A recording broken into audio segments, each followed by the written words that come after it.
Okay, now we're going to actually prepare the x-axis. What you're going to do is take the two what are called X ends, which are two large plastic parts. If you look at the other video, we've already reamed out these holes using a threaded rod so that they're ready to accept the smooth rods here. We're going to take 4 small M3 screws. We're going to take 4 M3 16 millimeter long or M3 14 millimeter long. If you look, actually those are both the same size. A 14 millimeter long is just 2 millimeters shorter. If you look, the good news about the M3 14 millimeters is that this is exactly 14 millimeters. So by the time you actually accept the recess of the nut, it would come out the exact size that you would need.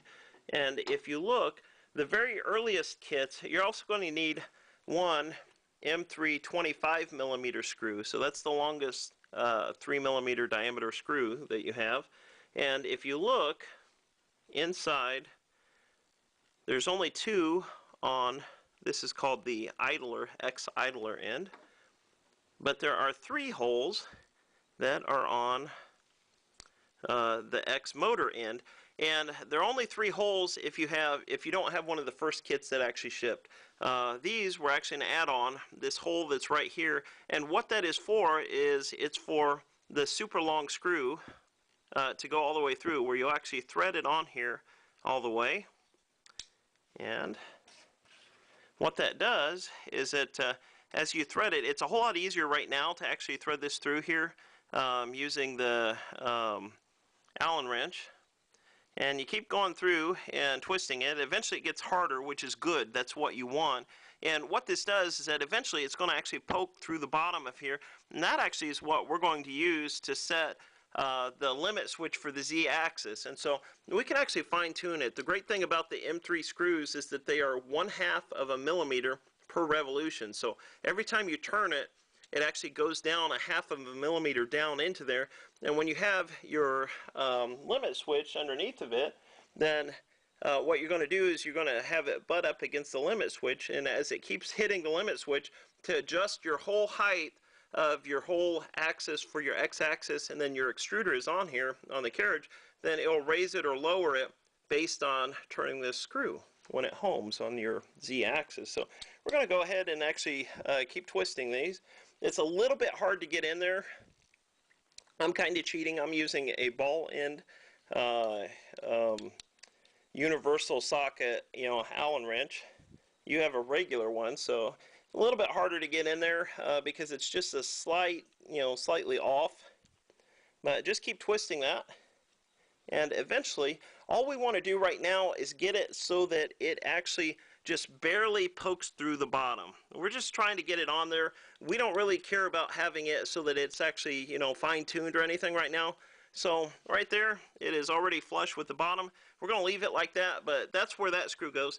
If you happen to have had one of the first kits, you'll actually mount this screw into this hole, and what you'll need is a 5th nut, and you'll put a nut in the top and a nut on the bottom and run it through there. The problem with that is that you're limited to only about 3 millimeters of adjustment.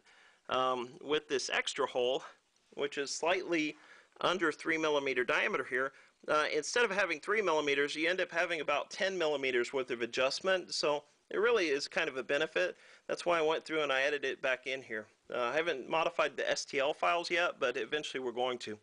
Okay, so that gets that screw out of the way. Just try not to bend it or anything, but there we go. Now what we're going to do is we are going to, before we put the smooth rods in here, we're going to assemble these M3 screws, and we're going to put them through the holes. And you actually mount these screws on the bottom going up, and if you look, there's a nut trap, a little hexagon on the top, and that's for these small nuts. So it's kind of, with the M16 or 3 millimeter 16, it does have a little bit of an advantage in that you can actually pull it into the nut trap as you're twisting this, and you got to make sure it's lined up, but as you're twisting it, you can actually use it to pull it into the nut trap so that it sets it. And if you look, it's actually slowly pulling that down in there. Now once it does that, we're going to actually loosen this all the way back up. If you have a M314, you want to actually just put this into the nut trap first and just try and push it there. If you have to, you can use like a threaded rod or something, but right now we're going to use these. Same thing, you put it upside down in the screw there until you get it almost to the top. And we're going to go ahead and put our M3 nut, which is the smallest nuts that are actually in the kit. And we're just going to keep threading that on there. And same deal.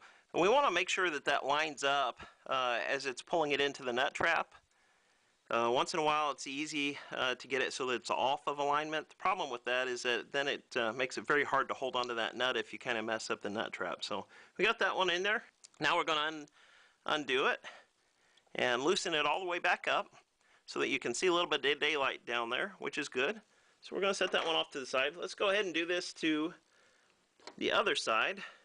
And same deal, a little bit harder to get into this one, but I'm going to try and sit this one first. Yeah, that one just popped right into the nut trap, so it's very easy that once you feel it's on there, then we're good for that. Let's take this one with the nut trap too. If you look, these are complete nut traps. They have it on all 6 sides.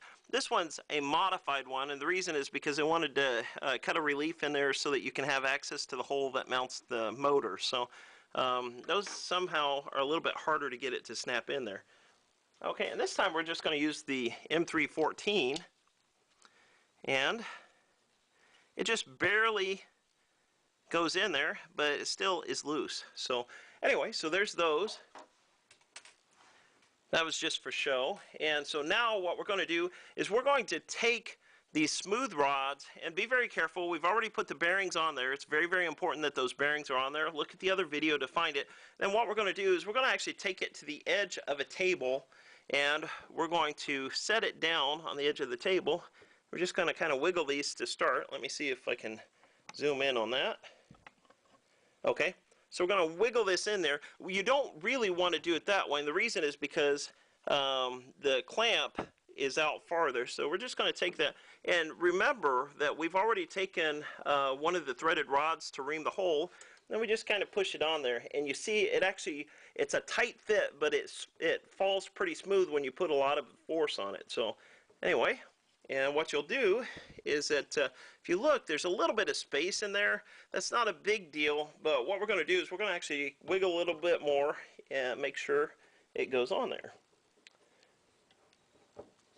Good. It's a very solid, tight fit, but it hasn't actually split any of the ends. If it turns out that these ends get split, it's only aesthetic. The reason is because this clamping action here, plus the force of the clamping action on both halves, actually really aren't going to matter at all. Okay, and so for most kits, flush right here is perfect. Okay, for both ends. If it turns out, we're going to adjust it a little bit later. We're not right now. On one side, we're going to tighten these down, but on the other side, we're not going to tighten it at all. So let's go ahead and we're going to tighten the idler side. So this is the side that's going to have a bearing on there, but not the motor. So let's go ahead while we're on there. We're going to tighten that up. And you really don't want to tighten it super, super tight.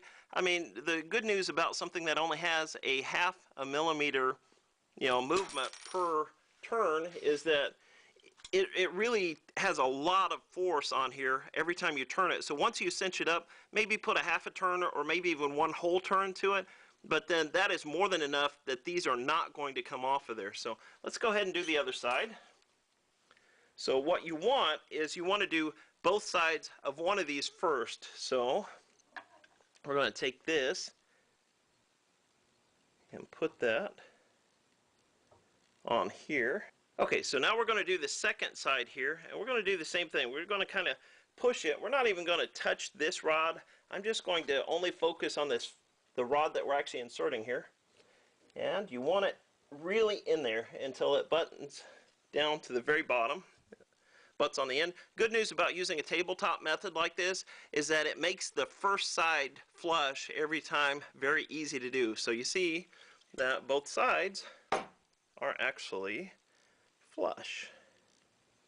Okay, so let's go ahead and tighten up this screw. and get that tightened in here. So you just keep twisting it, and once it's cinched up, like I said, maybe a half a turn more, and you're more than tight enough. Okay, you know, people like to, you know, keep twisting things till they break it. This is plastic. You're going to break it eventually if you keep doing that, but you can see there's a slight dimple to it. That's perfect. Okay, so now we're going to take and do the other side. One thing that is very important is that on the x-axis, except for the dual extruder model, on the x-axis, the two-bearing linear rod here is always on the idler side. Okay, so that's where this hole is, and that's also, when we put this on here, the motor side. So you'll see the 3 holes on here. The 2 bearings are always on that side. So let's go ahead and put that on there. For the dual extruder, you'll have 2 bearings on both sides, so it really won't matter. Okay, so now that we've got that on there, we're going to do the same thing. We're going to take the other side, and it's a little bit trickier because we're trying to insert both of these rods into the hole at the same time. Get it the right way here. And when we do that, one of the things that we want to make sure is that it's a little bit harder on this side, and the reason is because you have the motor side stick out a little bit farther. So what we're going to try and do is we're just going to try and push it on there by hand. We're going to take the other side and kind of wiggle it a little bit at a time. You know, one side a little bit, and the other side. And if we have to, we will keep adjusting this, and you can't hardly see this. Let me see if I can zoom up on that a little bit. I am trying to wiggle it back and forth this way, okay? So as we're going on there, wiggle it a little bit back and forth, and if it turns out, try not to hammer. Try and resist the urge to hammer on there, because we just want pressure on there. Then we're going to turn it around, and we're going to push it a little bit on the other side. And we keep doing that. It takes a little bit of finesse. You'll see eventually that you're actually making headway on this.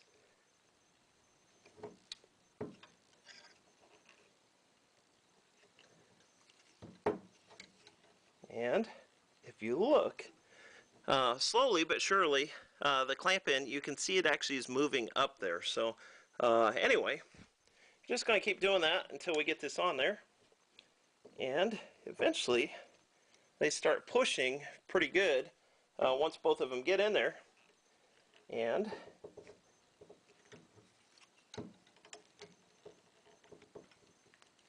it will eventually go, and you'll kind of find that once it hits the end of this end stop here, right there, that lip, that it is a little bit harder to do. And so what you're going to have to kind of do is kind of push it a little bit this way as you're pushing it on there, and eventually it will go on. So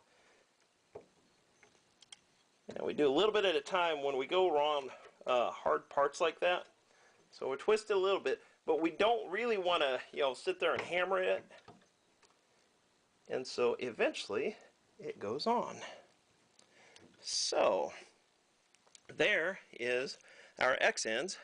Like I said, the side that has the idler pulley will go on there, and the side that has the motor will have both bearings on there.